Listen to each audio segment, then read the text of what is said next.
Morning सकाळची सुरुवात ही अशी हेल्दी नारळ पाणी पिऊन झाली आणि त्यानंतर मी सगळ्या सीड्सचे जे एकत्र करून ड्रायफ्रूट्स वगैरे सगळे लाडू आणि चिक्की बनवली. ती खाल्ल्याच्या नंतर मस्त हे असं आमच्या मामीने सांगितलं उठल्या उठल्या कुंकू लावायचं, ते मी लावून घेतलं. बाकीचा मग कियानं जे केलेला पसारा होता ते आवरायला लागले आणि ते पसारा आवरल्याच्या नंतर आमच्या मामांनी उज्जैनहून कियाला आणि दिविजाला मस्त अशी टी-शर्ट आणली, माझ्यासाठी आणि माऊसाठी असे मस्त बांगड्या आणल्या.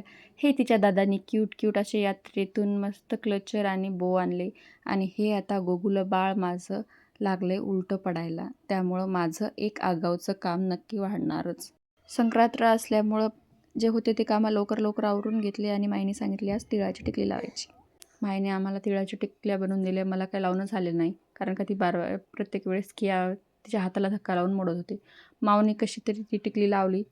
नंतर तिळगुळाचे लाडू बनवायचे होते, पण ते लाडू माईला काही चावणार नव्हते, त्यामुळं माय म्हणली मिक्सरला बारीक करूनच तिळगुळ मस्त असा बनव, लाडू करायची काही गरज नाही, की याला पण चावणार नाहीत आणि मला पण. तर मग मी बनवला तिळगुळ असा मिक्सरला बारीक करून. आणि आज पार्सल पण येणार होतं, ते पुढं ते दाखवतेच मी.